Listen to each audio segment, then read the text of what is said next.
Hello बच्चों, कैसे हैं आप लोग? बढ़िया। हम लोगों ने क्या किया, ट्रिग्नोमेट्री के जो है वो करीब 20 लेक्चर हम बना चुके हैं सारे के सारे, और आप लोगों ने अच्छे से उसको प्रिपेयर भी किया हुआ है। अब हम क्या कर रहे हैं, कुछ और इम्पॉर्टेंट पॉइंट्स हैं जिनके बारे में हम डिस्कस नहीं कर पाए हैं। वो इम्पॉर्टेंट पॉइंट जो एडवांस के लिए भी इम्पॉर्टेंट है और मेंस में भी उसका छोटा वर्जन पेपर में आ सकता है, तो उसी के बारे में आज हम ये एक्स्ट्रा क्लास अरेंज कर रहे हैं। उसमें क्या है, हमें ये देखना है कि कुछ और स्पेशल टाइप के क्वेश्चंस होंगे जो हमारे लिए इम्पॉर्टेंट है, वो हमें सॉल्व करने हैं। ठीक है, तो सबसे पहले तो अभी हमें, अगर हमने नहीं 20 लेक्चर कंप्लीट किए तो पहले तो वो 20 लेक्चर कंप्लीट करें, और उसके बाद फिर ट्रिग्नोमेट्री के आगे के ये लेक्चर जो है देखें। अगर आपने 20 लेक्चर तक कंप्लीट अभी तक नहीं किया है तो पहले उस 20 लेक्चर को आप कंप्लीट करेंगे, उसके बाद फिर ये 21 से स्टार्ट करेंगे। ओके, और ये हमारा जो है वो चैनल है जिसको आपको सब्सक्राइब करना है, तो इसे आप जो है सब्सक्राइब करें। इसका नाम है गणित सार, गणित बोलते हैं ना जैसे, तो वही है गणित। इसमें इस चैनल में आपको गणित का सारा सार मिलने वाला है, इसीलिए मैंने स्पेशली इसका नाम क्या रखा हुआ है, गणित सार। ठीक है, तो आप इस चैनल को सब्सक्राइब करें ताकि जो भी लेटेस्ट अपडेट है आपको वो मिलती रहेगी। और चलिए अब स्टार्ट करते हैं कुछ क्वेश्चंस के बारे में। बातें तो खूब सारी कर ली है, अब क्वेश्चंस करते हैं कुछ। तो सबसे पहले स्टार्ट करते हैं कि जो हमने पिछले क्लासेस में किया हुआ है एक बार उसकी बात कर लेता हूँ, उसको डिराइव नहीं करूँगा। अगर हमें रेंज निकालनी है, अभी पहला टॉपिक हम रेंज के बारे में बात करेंगे।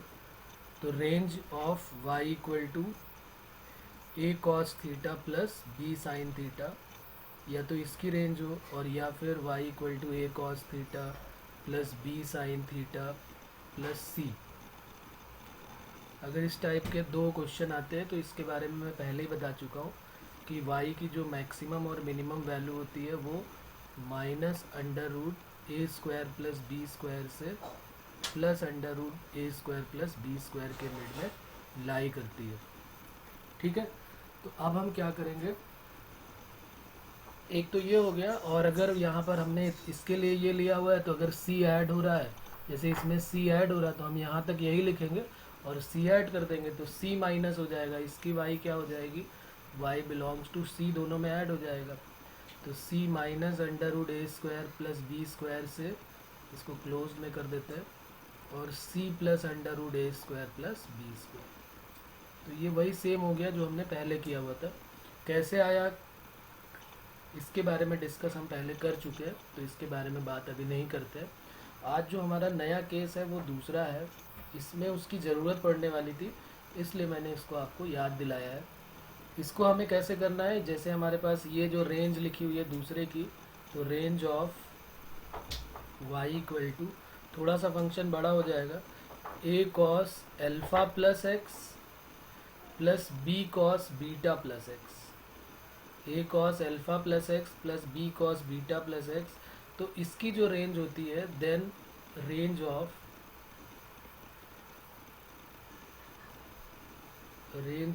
वाई जो है,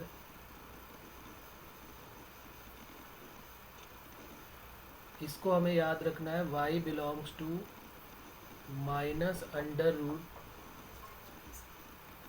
A square plus B square plus 2ab cos of alpha minus beta, यहाँ से लेकर और प्लस में यही पूरी की पूरी वैल्यू हो जाएगी, A square plus B square plus 2ab cos alpha minus beta.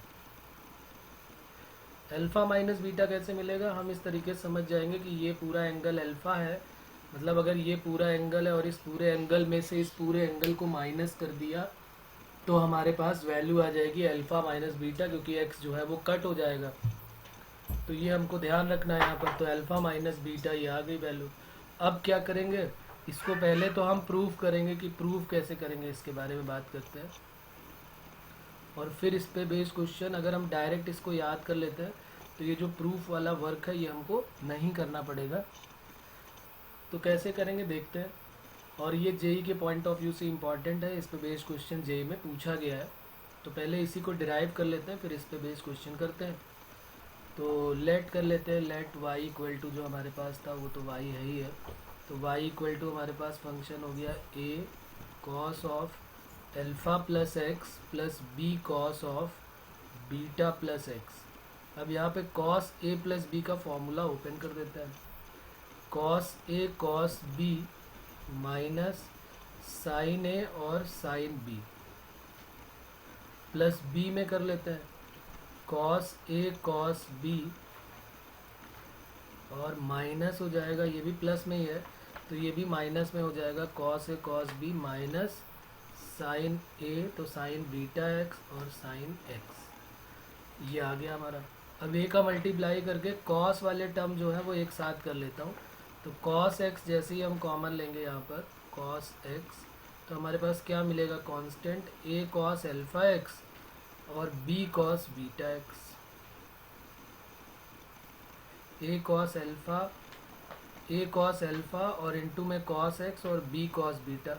यहाँ पर जब हम साइन एक्स ले लेंगे तो साइन एक्स लेने के बाद हमारे पास क्या आ जाएगा, माइनस में आ जाएगा, माइनस, तो अगर मैं एक काम करता हूँ यहाँ पर माइनस सीधे ही कॉमन ले लेता हूँ, क्यों फालतू में एक लाइन बढ़ाई जाए।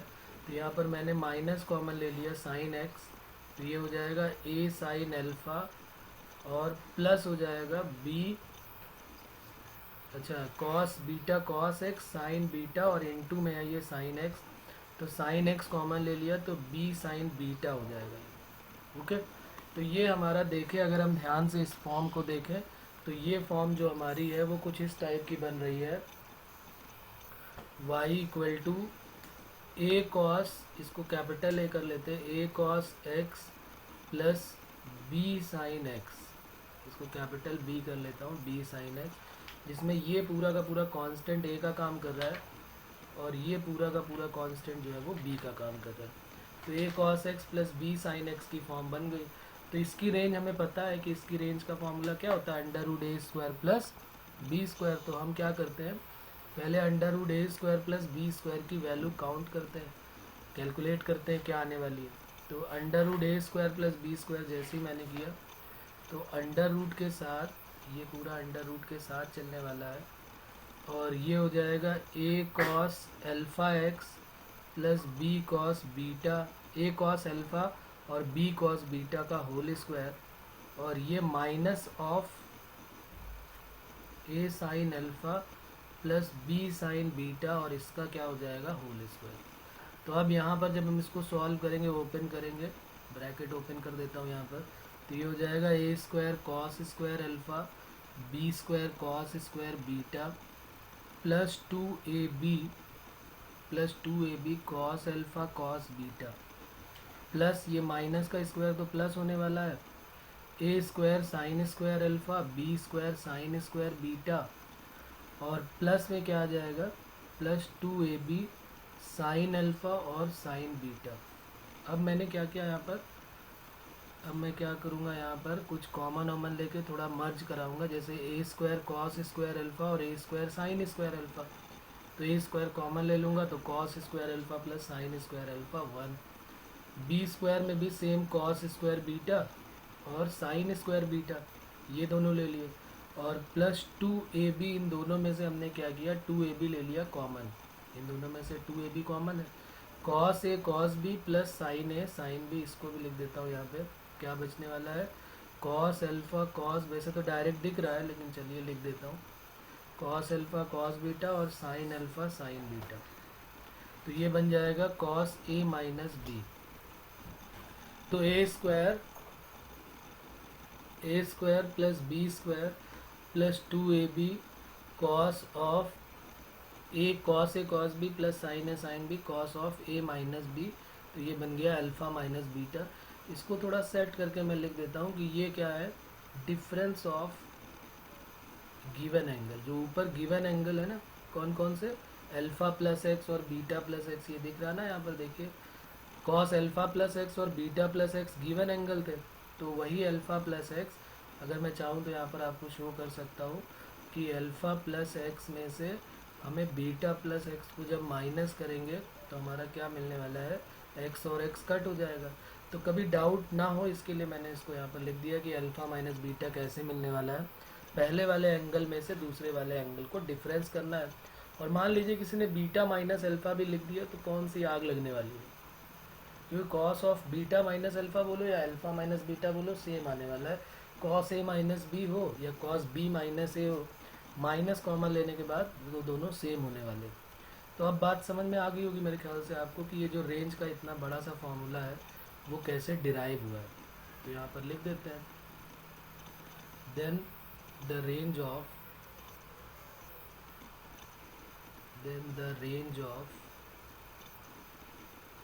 y equal to a cos alpha plus x plus B sine beta b cos. अच्छा एक बात ये भी ध्यान रखेंगे, डाउट नहीं होना चाहिए, दोनों में कॉस है। ए कॉस अल्फ़ा प्लस एक्स है और B cos beta plus x है, जबकि वहाँ पर एक साइन या ए कॉस होता था तो बी साइन होता था। यहाँ पर a cos alpha plus x और B cos beta plus x है इज़, और यहाँ पर y बिलोंग्स टू माइनस के under root A square plus B square plus 2ab cos of alpha minus beta से कॉमा करके plus under root A square plus B square plus 2ab cos of alpha minus beta. तो ये हमने derive कर लिया। ये बात clear हो गई सभी को कि किसी को कोई प्रॉब्लम है? ठीक है, तो ये हमारी हो गई रेंज, एक बड़े से फंक्शन की रेंज। ये हमें लर्न कर लेना है और इसको हम डायरेक्ट क्वेश्चन में कैसे यूज़ करेंगे ये अभी अब बात करेंगे। एक हमारा हो गया ये वाला पार्ट जिसमें हमें ये याद रखना है, ए कॉस अल्फ़ा प्लस बीटा की रेंज कैसे निकालेंगे, और एक ये हो गई हमारी y equal to plus under root A square plus B square. ये मोस्ट इम्पॉर्टेंट है, ठीक है ना। ये तो फिर दूसरी वाली जो है वो पहले वाले से मिली जाएगी डायरेक्ट, और इसके आगे अगर हम बात दूसरे वाले करें तो ये भी हमारे लिए मोस्ट इम्पॉर्टेंट हो जाएगा, क्योंकि ये जेई के पॉइंट ऑफ व्यू से इम्पॉर्टेंट है, एडवांस के भी लिए भी इम्पॉर्टेंट है। ए कॉस अल्फ़ा प्लस एक्स और B cos beta plus x अगर होता है तो y बिलोंग्स टू हमारा कुछ इस टाइप का बन जाएगा, अंडर रूट ए स्क्वायर। ये अगर इसको याद रखना है तो फिजिक्स में हमने पढ़ा था, बल्कि हम मैथ्स में पढ़ते हैं रिजल्टेंट वेक्टर्स में, कि A square plus B square plus 2ab cos alpha minus beta होता है। फिजिक्स में भी हमने सेकेंड चैप्टर वेक्टर में पढ़ा होगा कि दो वेक्टर अगर p और q हैं तो उनका रिजल्टेंट अंडर रूट के अंदर p square plus q square plus 2pq cos alpha minus beta होता है। ठीक है बच्चों, तो चलिए इस पे बेस्ड क्वेश्चन देख लेते हैं एक दो, तो हमें डाउट जो है वो क्लियर हो जाएगा। ये हमारा एक इम्पॉर्टेंट पॉइंट हो गया, इसको हमें याद रखना है। ये इसको बॉक्स के अंदर बंद कर देते हैं, ये हमें याद रखना है, ये बिल्कुल अच्छे से लर्न होना चाहिए। अपनी डायरी में आप इसको लिख लें, जैसा कि मैं बार बार डायरी बनाने के लिए बोलता हूँ। आप सबने बना भी लिया होगा डायरी, तो उसी डायरी में आप इम्पॉर्टेंट पॉइंट करके इसको लिख देंगे। क्वेश्चन नंबर 1 है हमारा, क्वेश्चन नंबर 1 है y इक्वल टू साइन और कॉस दोनों का है। तो पहले एक ले लेते हैं, y equal to 5 cos theta, 5 cos theta plus 3 cos theta plus pi by 3, और प्लस क्या हो जाएगा 3।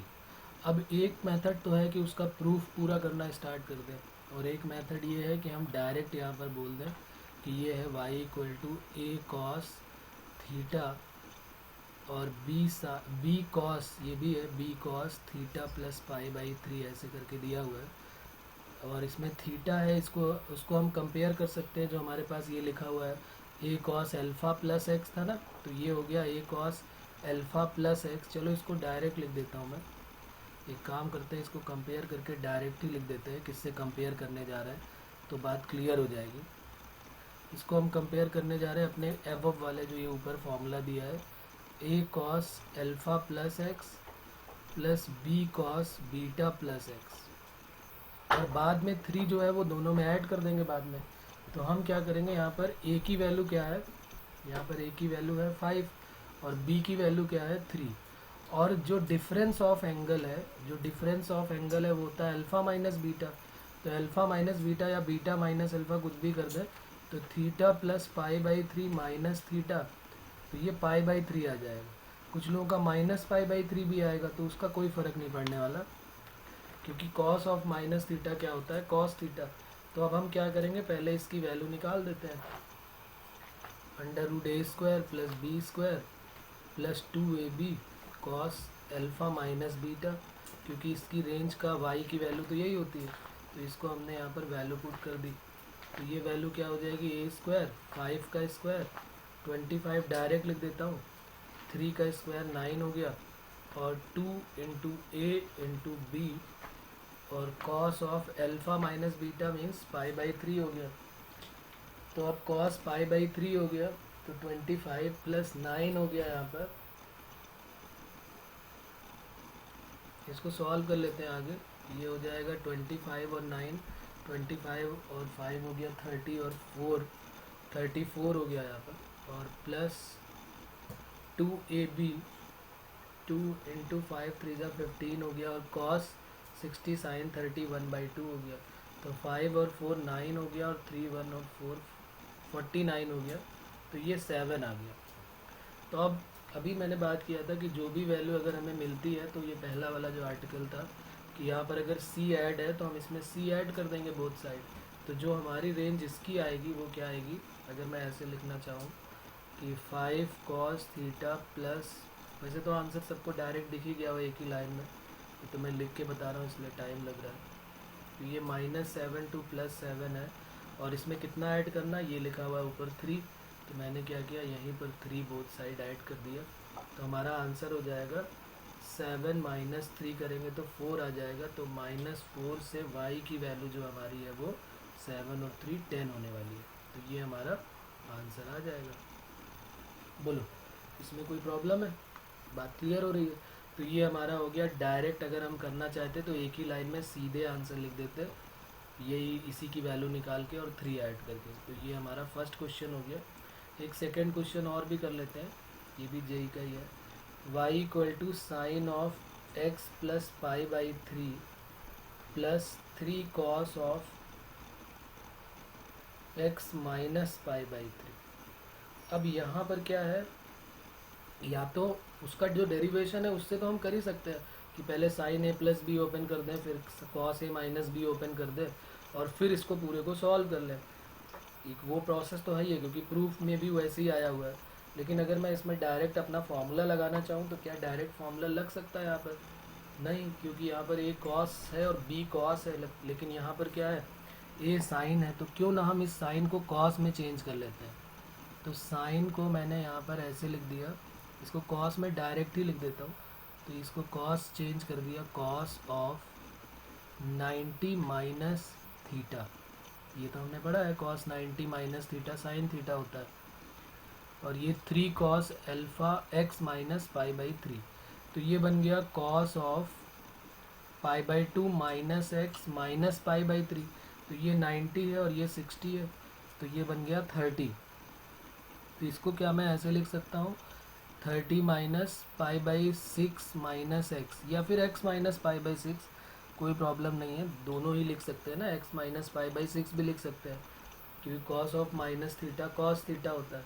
तो x माइनस π/3, और इसमें माइनस कॉमन लेके मैंने इसको x minus π/6 + 3 cos of x minus π/3, और फिर मैंने इसमें डिफरेंस ऑफ एंगल दे लिया और ये वैल्यू निकाल दी वही अपने फॉर्मूले से, a² + b² + 2ab cos of difference of angle.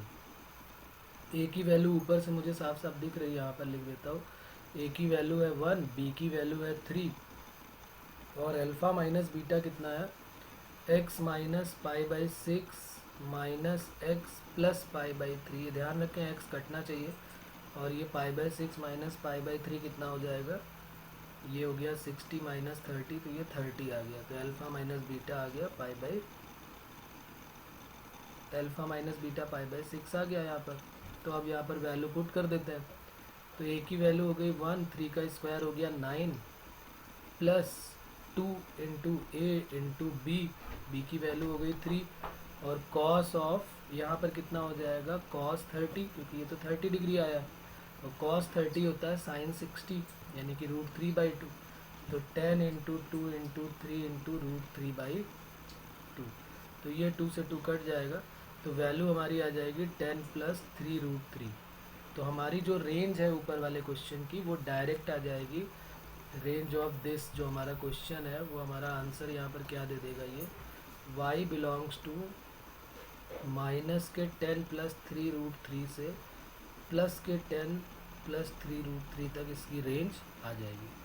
तो ये हमारा आंसर हो जाएगा। बात क्लियर है बच्चों यहाँ तक?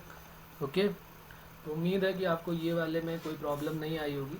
तो एक तो रेंज का ये वाला क्वेश्चन, ये वाला टाइप इम्पॉर्टेंट है। दूसरा रेंज की और एक बात कर लेता हूँ। दूसरा रेंज का क्या होगा, अगर हमारे पास मान लीजिए इस टाइप का केस नहीं है, क्वेश्चन और भी उन्होंने घुमा के जेई का पूछा हुआ है, वो भी मैं यहाँ पर लिख देता हूँ, उसको भी ध्यान रखेंगे। इम्पॉर्टेंट रिजल्ट टाइप की हेडिंग डाल लेते हैं, minimum vertical distance between the graph. इस टाइप से क्वेश्चन पूछा गया था, minimum vertical distance, minimum vertical distance between the graph to given curve, ऐसे लिख लेते हैं। अगर हमें दो कर्व गिवन है और उनकी हमें मिनिमम वर्टिकल डिस्टेंस निकालनी है तो कैसे निकालेंगे उसके बारे में बात करते हैं।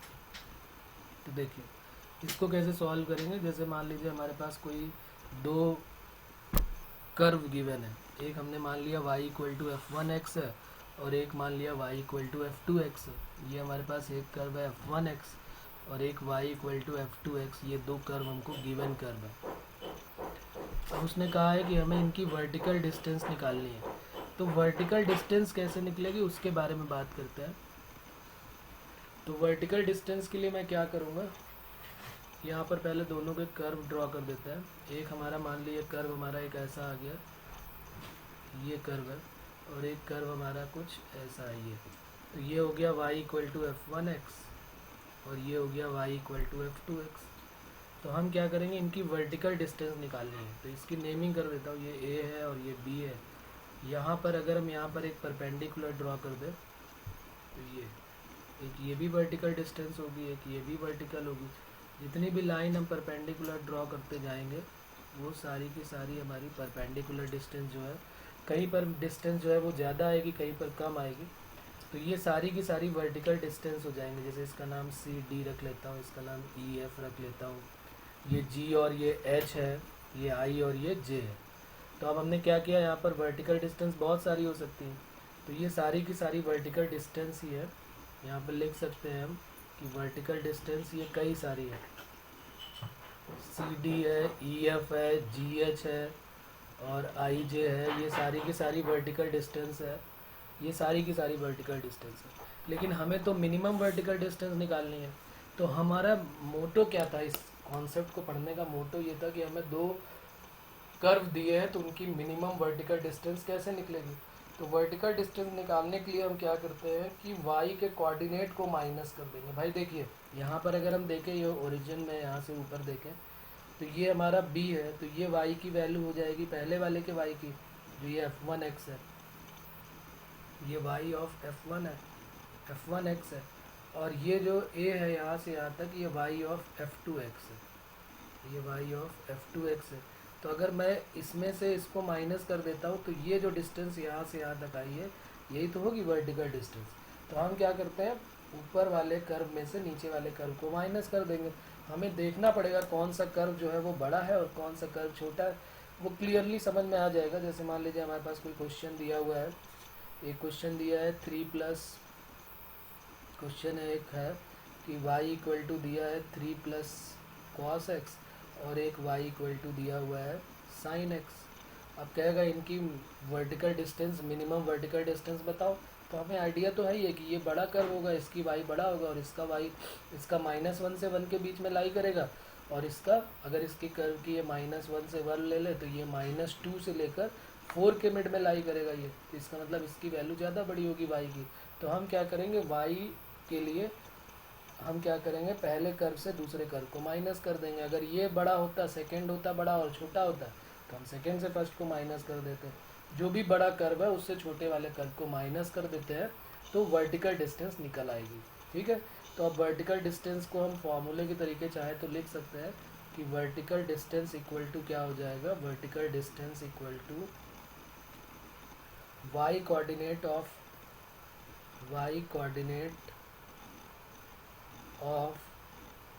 upper curve minus y coordinate of lower curve, y coordinate of upper curve minus y coordinate of lower curve. तो ये लोअर कर्व हो गया हमारा।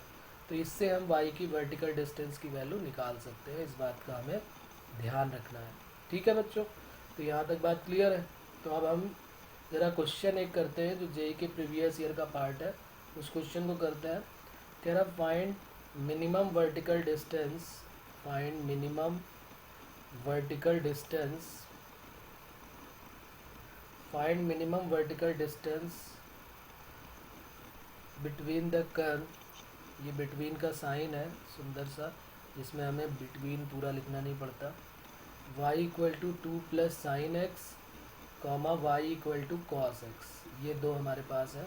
तो हम क्या करेंगे, वर्टिकल डिस्टेंस के लिए हम ऊपर हमने पढ़ लिया सारा कुछ, तो वर्टिकल डिस्टेंस इक्वल टू हो जाएगा y ऑफ अपर कर्व। तो ये बड़ा कर्व है, ये ऊपर होगा और ये नीचे होगा।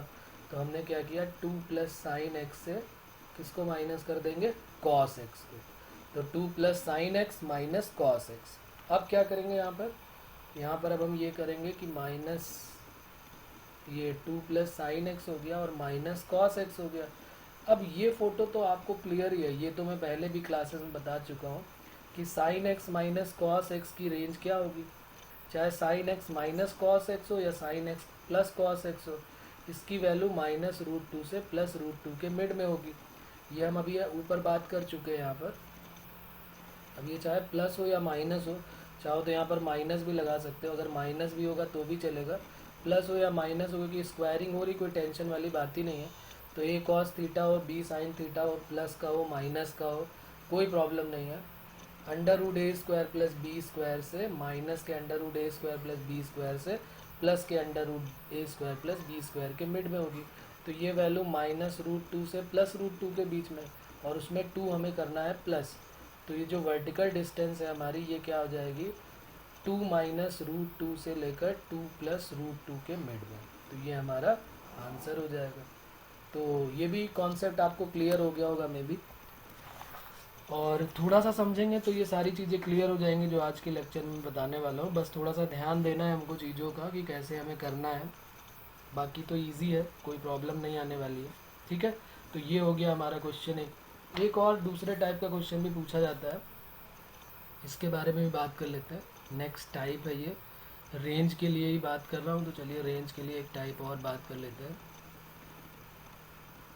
तो रेंज के लिए अब हमारा दूसरा जो है, इसको भी ये टाइप नेक्स्ट हो जाएगा।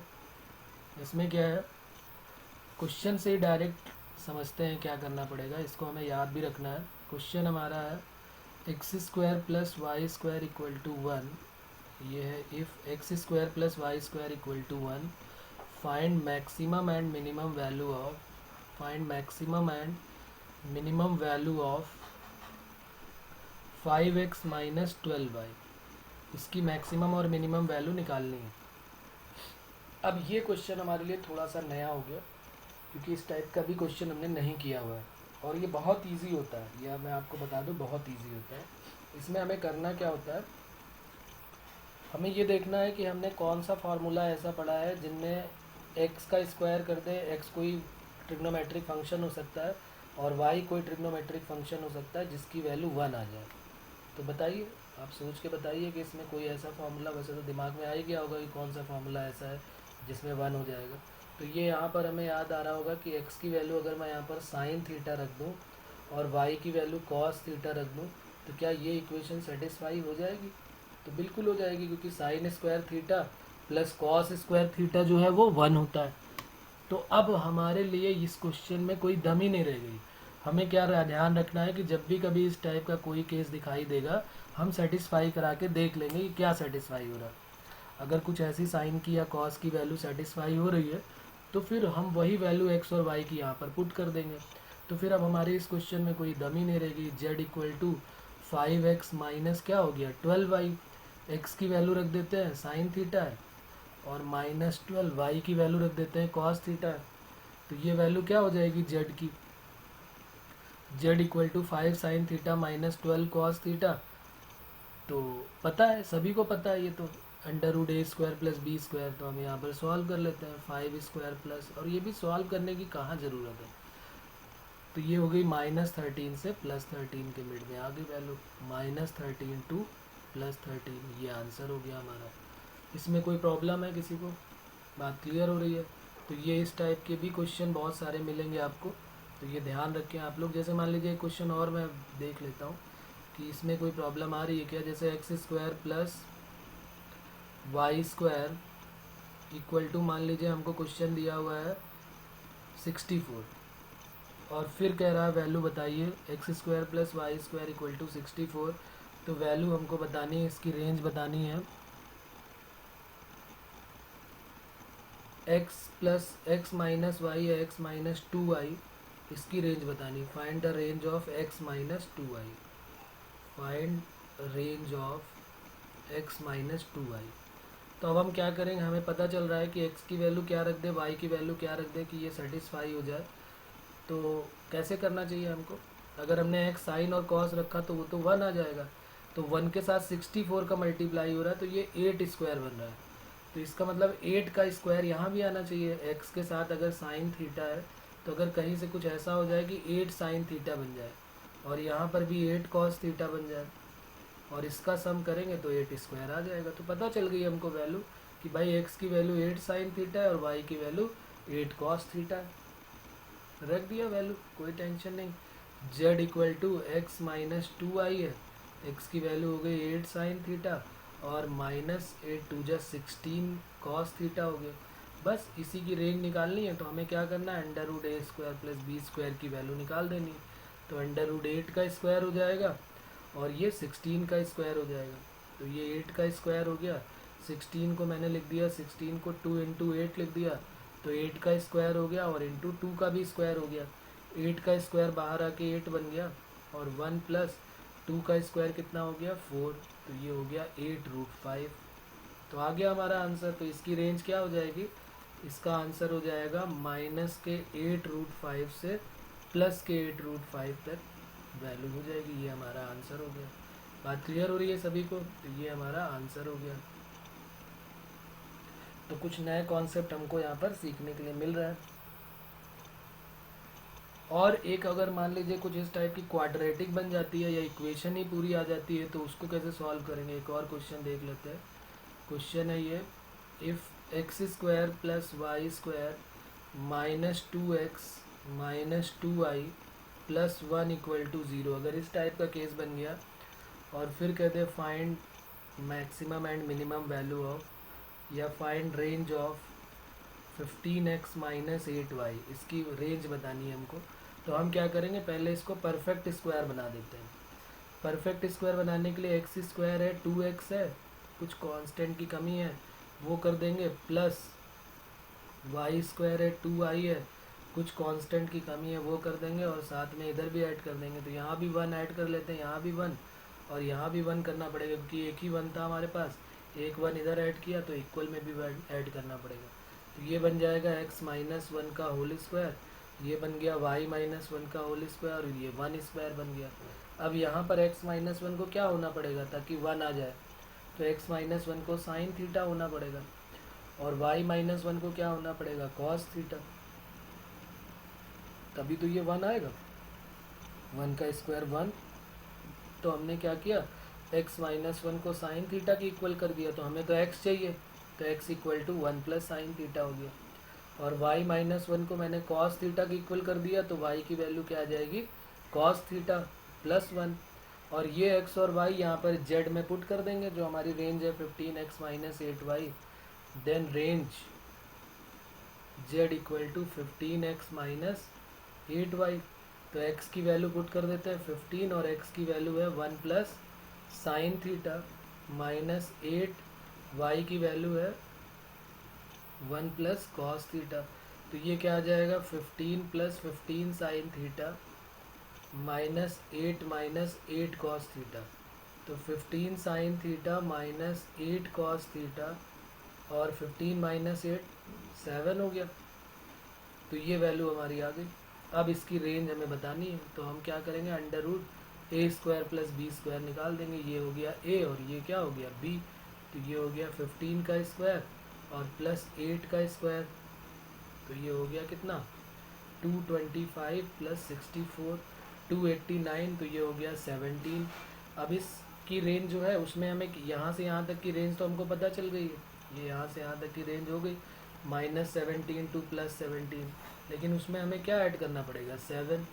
तो हमने क्या किया, यहाँ पर जो z की रेंज है वो क्या हो जाएगी, तो z की वैल्यू थी 15 साइन थीटा -8 कॉस थीटा, इसकी वैल्यू है 17 -17 टू +17, फिर इसमें हमने 7 ऐड कर दिया। तो जैसे ही हमने 7 ऐड किया तो ये हो गया -10 से z की वैल्यू किसके बीच में आ गई 17 और 7 24, तो ये हमारा रेंज का आंसर आ गया। तो ये भी आपको बात क्लियर हो गई होगी। तो इस टाइप के अगर हमें क्वेश्चन आते हैं तो हमें परेशान होने की ज़रूरत नहीं है, सीधे हमारा आंसर आ जाएगा। तो ये भी बात क्लियर हो गई। तो ये हमने रेंज के कुछ 1-2 पार्ट हमने पढ़े कि हमें किस तरीके से रेंज के अगर अलग टाइप के क्वेश्चन आते हैं तो हम कैसे सॉल्व करेंगे। एक क्वेश्चन और करता हूँ, वो भी इम्पॉर्टेंट है जेई के पॉइंट ऑफ व्यू से, और वो भी सेम कुछ नेक्स्ट टाइप का लिख लेते हैं कि अगर इस टाइप के क्वेश्चन आ जाते हैं तो हम क्या करेंगे। क्वेश्चन है हमारे पास y = cos of sine x. Important question है, ध्यान रखेंगे थोड़ा इसका, समझते हैं कैसे करेंगे। y = cos of sine x, y = हमारा क्वेश्चन है cos ऑफ साइन एक्स। अगर आपको कोई क्वेश्चन ऐसा लगता है कि यार ये तो बहुत इजी है मैं कर लूँगा, तो आप क्या करिए, मुझे पॉज कर दीजिए और उसके बाद पहले अपना आंसर निकालिए, ठीक है, और फिर मैच कराइए। फिर देखिए आपका ये करेक्शन सही है, जो आपने कैलकुलेशन किया है वो सही है कि नहीं सही है, कुछ कमी है तो उसको सुधारिए। और अगर आपको लगता है कि ये इजी है तो आगे बढ़ जाइए, कोई टेंशन नहीं, भगा भगा के एकदम वीडियो देखिए और इन्जॉय करिए, ऑनलाइन का एकदम मज़ा लीजिए, ठीक है ना। तो ऑनलाइन का एकदम मज़ा लीजिए, आप खुश होते रहिए और क्वेश्चन देखते रहिए। बढ़िया बढ़िया से क्वेश्चन आपको मैं भेज रहा हूँ एकदम ताज़े ताज़े से, ठीक है। और इम्पॉर्टेंट है, इस बात का ध्यान रखेंगे तो इसको अच्छे से करें, और फिर कोई प्रॉब्लम आती है तो मुझे बताएं। देखिए ये क्वेश्चन है, जैसे इसको मैं थोड़ा सा समझाने की कोशिश करता हूँ सर्कल से, कैसे समझेंगे इसको, फिर ये आपको क्लियर हो जाएगा यहाँ पर। तो अब हम बात करते हैं, जैसे एक सर्कल हमारे पास है ये, इसको जरा एक्स और वाई एक्सिस बुला लेते हैं। चलो भाई एक्स एक्सिस आ जाओ, ये हो गया एक्स एक्सिस और ये आ जाएगा वाई एक्सिस, ठीक है। तो ये हमारा एक्स एक्सिस हो गया, थोड़ा सा इसको आगे कर देता हूँ, और ये हमारा आ जाएगा वाई एक्सिस। और फिर इसको समझते हैं कि इस तरह के क्वेश्चन को हम कैसे सॉल्व करते हैं। ये हमारा हो गया वाई एक्सिस। अब देखो यहाँ पर कैसे करेंगे, यहाँ पर समझते हैं। हमें इसकी क्या निकालनी है, फाइंड रेंज, रेंज की वैल्यू हमको सॉल्व करनी है इसकी। तो y = cos of sine x की रेंज कैसे फाइंड आउट करेंगे, तो ये हम पुरानी बातें पहले भी कर चुके हैं रेंज के, जब क्वेश्चन हमने सॉल्व किए थे पिछले लेक्चर में। ये सारे रेंज का, जहाँ पर रेंज ऑफ ट्रिग्नोमेट्रिक फंक्शन है वहाँ पर आप देख सकते हैं, अगर आप यही देख रहे हैं डायरेक्ट। तो cos ऑफ, यहाँ पर मैं क्या करता हूँ, साइन एक्स की रेंज पुट कर देता हूँ। साइन एक्स की वैल्यू -1 to 1 है। अब साइन एक्स की वैल्यू -1 से 1 है, तो -1 से 1 के बीच में और cos जब अप्लाई करेंगे तो 1 का मतलब होता है अप्रॉक्सीमेट में 57 डिग्री, अप्रॉक्सीमेट 57 डिग्री। तो 57 डिग्री कुछ यहाँ पर आ जाएगा, ये 1 रेडियन हो जाएगा या 57 डिग्री हो जाएगा, और कुछ यहाँ पर ये माइनस का आ जाएगा, माइनस का 1 रेडियन या 57 डिग्री, माइनस का 57 डिग्री। तो यहाँ पर क्या है, ये वैल्यू जो है -1 से 1 के बीच में cos में जानी है, और ये जो पॉइंट है इसके कोऑर्डिनेट है 1, 0। तो इनके बीच में अगर हम रहना चाहते हैं तो इसमें हमें कहाँ कहाँ पर जाना पड़ेगा इसके लिए। तो ये बोल रहा है cos ऑफ -1 से 1 के बीच में रहना है। तो cos ऑफ -1 से 1 के बीच में जब रहेंगे तो ये वाला पोर्शन हमारा जो है यहाँ से यहाँ तक यही आने वाला, यही रेंज के अंदर आने वाला, यहाँ से लेके यहाँ तक। और इसमें जो अगर हम देखें तो -1, 0 और 1 ये तीन ही तो मिलने वाले हैं इसकी रेंज के अंदर। तो कॉस जो होता है वो डिक्रीजिंग फंक्शन होता है, कॉस में एंगल की वैल्यू बढ़ती जाती है, तो वैल्यू जो है वो कॉस की कम होती जाती है, ये डिक्रीजिंग फंक्शन होता है। तो डिक्रीजिंग फंक्शन होता है तो कॉस 0 पे ज़्यादा बड़ी वैल्यू देगा और कॉस 1 पे छोटी वैल्यू देगा। और कॉस -1 का कोई मीनिंग नहीं है कि कॉस -1 माइनस कॉस 1 तो होने वाला नहीं है, वो तो प्लस हो जाएगा। तो इसका मतलब जब इसको कॉस को अंदर भेजेंगे तो ये बन जाएगा कॉस ऑफ 1 और ये बन जाएगा कॉस ऑफ 0। कॉस 1 की वैल्यू कम होगी, कॉस 0 की वैल्यू सबको पता है कि कॉस 0 सबसे बड़ी वैल्यू देता है, तो ये हो जाएगा कॉस 1 और कॉस 0 की वैल्यू क्या हो जाएगी 1। तो ये हमारा जो है ये वाला जो पोर्शन शेडेड है वही हमारा आंसर हो जाएगा। यहाँ से लेके यहाँ तक हमारा y equal to cos of sine x का रेंज हो जाएगा। हम ये भी समझ सकते हैं कि कॉस 1 का मतलब approximate 57 degree, cos of 57 degree जो कि कोई पॉजिटिव वैल्यू होगी, एक 1 से छोटी कोई पॉजिटिव वैल्यू अप्रॉक्स में होगी, तो कोई पॉजिटिव वैल्यू से लेकर कोई पॉजिटिव वैल्यू होगी लेस देन 1 से लेकर 1 तक, ये हमारी रेंज हो जाएगी।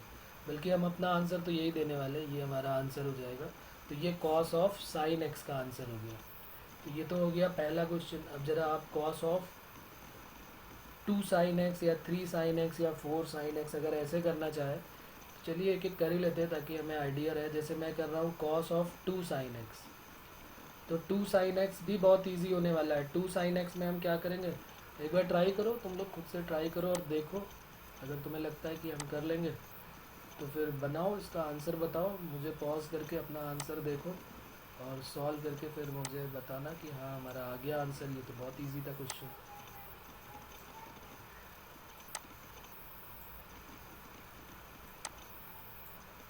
यहाँ पर भी वही काम करेंगे, एक्स एक्सिस चाहिए हमें, वाई एक्सिस चाहिए, और फिर इसके बाद हम इसको ज़रा शेडेड कर देंगे। तो ये हमारा हो जाएगा, इसको थोड़ा जल्दी से कर लेते हैं। ये हो गया हमारा एक्स एक्सिस और ये हो गया y axis. Cos 2 sine x का मतलब है कॉस ऑफ 2 और साइन एक्स का होता है -1 to 1। तो ये क्या हो जाएगा कॉस ऑफ, इसको हटा देते हैं यहाँ पे, कॉस ऑफ, हमारा क्वेश्चन यही है फाइंड रेंज, सब में रेंज फाइंड आउट करनी है, कॉस ऑफ 2 साइन एक्स। तो ये हो गया 2 और ये -1 to 1, तो -1 to 1 हो गया, तो कॉस ऑफ क्या हो गया -2 to 2। अब -2 से 2 के मिड में हमको देखना है, तो ये तो हमको पक्की बात पता है कि -2, 0 और 2, तो जो 0 से 2 में होगा वही -2 से 0 में होगा, इस बात का भी आइडिया हमको। अब कॉस 114, 2 डिग्री का मतलब हो गया 2 रेडियन का मतलब 1 रेडियन का मतलब हो गया 57 डिग्री, 2 रेडियन का मतलब हो गया 114 डिग्री अप्रॉक्स। तो ये 114 कहाँ पर आएगा हमारा एंगल, कुछ ऐसे आएगा, और एक 114 माइनस का इधर आएगा, तो ये माइनस का 114 डिग्री या फिर अप्रॉक्सीमेट में 2 रेडियन, और यहाँ पर एक आ जाएगा प्लस का 114 डिग्री और अप्रॉक्सीमेट में 2 रेडियन। तो अब जो हमारी वैल्यू है -2 से 2 के बीच में, ये 0 है यहाँ पर और यहाँ पर ये 1 है। तो अब वो कह रहा है कि -2 से 2 के मिड में होनी चाहिए। तो -2 से 2 के मिड में जब हम जाएंगे तो कॉस की वैल्यू कैसे देखेंगे हम, कॉस जो है वो 0 से, यहाँ पर सबसे बड़ी वैल्यू 1 दे रहा है, ये यहाँ पर कॉस की हमने पढ़ा हुआ है ना, फार्मूला भी हमारे पास है, कॉस थीटा होता है x/r और साइन थीटा क्या होता है y/r, ये हम पहले के लेक्चर में पढ़ चुके हैं दोनों ही कंडीशन में। तो यहाँ पर हमें कॉस ऑफ -2 यानी कॉस ऑफ माइनस का 114 डिग्री से प्लस के कॉस 114 डिग्री के बीच में चाहिए।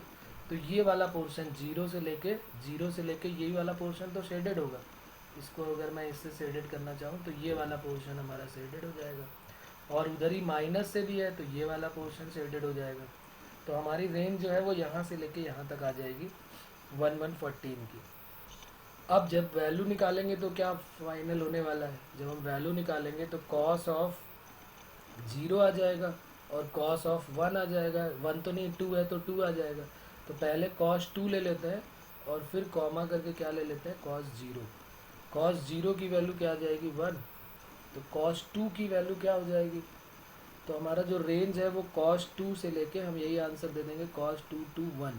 ये हमारा आंसर हो जाएगा। अगर हम इसको और अच्छे से समझना चाहें तो cos 2 जो है वो किस क्वाड्रेंट में आएगा, सेकेंड क्वाड्रेंट में आ जाएगा। और सेकेंड क्वाड्रेंट में अगर 114 डिग्री है तो cos 2 जो है वो कोई नेगेटिव वैल्यू देने वाला है। अभी तक पहले वाले में कोई पॉजिटिव वैल्यू दे रहा था, लेकिन अब cos 2 जो है वो कोई नेगेटिव वैल्यू देगा। तो कोई नेगेटिव वैल्यू के साथ क्या हो जाएगा यहाँ पे 1। तो ये हमारी रेंज हो जाएगी cos ऑफ 2 sin x की। अब अगर बात करते हैं cos ऑफ 4 sin x, अगर हम बात करें 3 का भी एक कर लेना, ये मैं तुम्हें होमवर्क दे देता हूँ। cos of 3 sin x, cos of 4 sin x, ये सब करने हैं तुम्हें। तो y equal to cos of 3 sin x, इसको एक बार ट्राई करना और फिर कमेंट बॉक्स में इसका आंसर देना और बताना मुझे, ठीक है। जब ये वीडियो आप देखेंगे तो फिर जो भी आंसर आता है उसको यहाँ पर लिखेंगे और बताएंगे कि क्या आंसर आ रहा है हमारा। तो ये cos ऑफ 3 sin x तुम्हारा होमवर्क हो जाएगा। एक क्वेश्चन मैं और बता देता हूँ, y equal to cos of 4 sin x। 4 sin x के बाद फिर 5 sin x फिर आपको होमवर्क दे दूंगा। पहले cos 4 sin x ज़रा पढ़ लेते हैं। तो 4 sin x में फिर वही cos आ जाएगा, फाइंड रेंज, हमको रेंज फाइंड आउट करनी है इसकी, cos ऑफ 4 sin x की। तो ये cos ऑफ -4 टू +4 हो जाएगा। अब cos ऑफ -4 टू +4 में क्या होगा, -4 से +4 में 0 भी आ जाएगा और 1 2 3 सारे आ जाएंगे। बट प्रॉब्लम क्या है, -4 का मतलब होता है 4 रेडियन का मतलब हो गया 4 इंटू 57। 4 इंटू 57 कितना हो जाएगा, 4 7 जा 28, 2 4 5 जो 20, 228 डिग्री अप्रॉक्स। ये 228 डिग्री अप्रॉक्स आ गई। तो अब ये माइनस के 228 डिग्री से cos ऑफ माइनस के 228 डिग्री से प्लस के 228 डिग्री तक जाएगा। जैसे यहाँ पर हमने देखा कि cos में माइनस का 114 यहाँ से जाएगा। भाई नेगेटिव वाले के लिए हम यहाँ से चलते हैं ना क्लॉकवाइज डायरेक्शन में, और यहाँ पर गए हैं हम इस टाइप से गए हैं तो ये हो गया एंटी क्लॉकवाइज। पॉजिटिव के लिए जब हम जाते हैं, जब पॉजिटिव के लिए जाते हैं तो एंटी क्लॉकवाइज, और जब नेगेटिव के लिए जाते हैं तो क्लॉकवाइज। वैसे ही काम हमने यहाँ पर भी किया था, नेगेटिव में गए थे माइनस का तो नीचे की तरफ गए थे, वैसे ही काम यहाँ पर भी करता है। तो अब एक यहाँ पर भी एक डायग्राम बना लेते हैं, एक सर्कल बुला लेते हैं। ये हमारा एक सर्कल आ गया और इस सर्कल को अब हम देखते हैं कि किस टाइप से हमारा 228 कहाँ पर जाएगा। 228 के लिए हमें क्या करना चाहिए,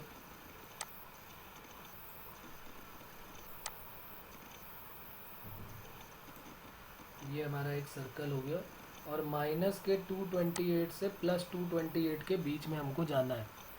माइनस के 228 से प्लस के 228, तो ये हमारा हो गया एक्स वाई एक्सिस और ये हो गया एक्स एक्सिस, ये एक्स और ये वाई हो गया। 228 डिग्री कहाँ जाएगा, 180 से ज़्यादा आगे होगा। तो 180 से आगे कितना हो जाएगा, 180 ये करीब यहाँ पर आ जाएगा 228 डिग्री, यहाँ से लेके यहाँ तक। और माइनस का जो 228 है वो कहाँ जाने वाला है, माइनस का 228, ये तो प्लस का हो गया यहाँ से यहाँ तक 228 डिग्री।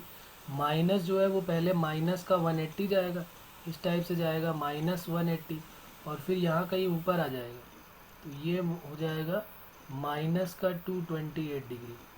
अब यहाँ पर क्या प्रॉब्लम आने वाली है, यहाँ पर देखो, यहाँ पर तुम्हें समझना पड़ेगा कि ये जो है वो 228 हो गया, ये माइनस का 228 हो गया और ये प्लस का हो गया है 228। तो इसने तो पूरा सर्कल कवर कर लिया। अभी तक क्या हो रहा था, पूरा सर्कल किसी भी क्वेश्चन में कवर नहीं हो रहा था, कुछ ना कुछ पार्ट छूट रहा था, लेकिन यहाँ पर क्या है, पूरा सर्कल कवर हो गया। तो अब यहाँ पर जब कॉस की बात होगी तो कॉस मगर पूरा सर्कल में घूम चुका है, कॉस की सारी वैल्यूज़ मिलने वाली हैं फिर यहाँ पर, क्योंकि सारे क्वाड्रेंट में घूम जाएगा। माइनस से प्लस में सारे क्वाड्रेंट में घूम गया, और अगर माइनस से प्लस में सारे क्वाड्रेंट में आ गया तो इसका मतलब है कि इसकी रेंज जो है वो -1 से +1 हो जाएगी। क्यों, क्योंकि इसने तो पूरा सर्कल कवर कर लिया ना। देखो यहाँ से अगर मैं चलना चालू करता हूँ तो यहाँ से हमें पहले यहाँ तक आना है, ये सर्कल यहाँ तक कवर हो गया। उसके बाद फिर जब दूसरे में जाते हैं, जब दूसरे सर्कल में जा रहे हैं तो अब दूसरा सर्कल जब कवर कर रहा है तो ये वैल्यू जो है हमारी कौन सी आ रही है, अगर हम इसको इस तरीके से ले लें तो ये माइनस का 228 यहाँ से कवर करना चालू कर रहा है और यहाँ से कवर करते करते यहाँ तक आ रहा है। तो इसका मतलब ये तो पूरा का पूरा सर्कल ही कवर कर रहा है। और अगर ये पूरा का पूरा सर्कल कवर कर रहा है तो इसका मतलब फिर इसकी रेंज क्या हो जाएगी? इसकी रेंज हो जाएगी -1 to 1। तो यहाँ पर लिख देंगे इसकी रेंज, क्योंकि इसने पूरा सर्कल कवर कर लिया। तो ये एक इम्पॉर्टेंट कॉन्सेप्ट था जो हमको पता चल गया। और अगर हमने इस टाइप के क्वेश्चन नहीं देखे हैं तो ये हमारे लिए अच्छा हो गया। तो अब हम इस टाइप के क्वेश्चन कर सकते हैं। तो ये जेई के कुछ इम्पॉर्टेंट क्वेश्चंस थे जो अभी मैंने यहाँ पर डिस्कस किए हैं। उम्मीद है कि आपको समझ में आ गए होंगे। तो ये सारे क्वेश्चंस करें और उसके बाद फिर वही पुरानी बात कि ये जो हमारा चैनल है उसको सब्सक्राइब करें। और लेटेस्ट अपडेट आपको मेंस और एडवांस के जो भी क्वेश्चंस है, ये लिखा हुआ है यहाँ पर गणित सार, गणित का सारा सार मिलने वाला है आपको यहाँ पर। तो इसलिए इसको ज़रूर सब्सक्राइब करें ताकि हमारे द्वारा किया गया कोई भी नया काम आपको तुरंत पता चल जाएगा। ठीक है, ओके बच्चों, ओके, बाय बाय, फिर मिलते हैं। आज आपको यही काम करना है, इसको देखना है और सब्सक्राइब करना है। ओके।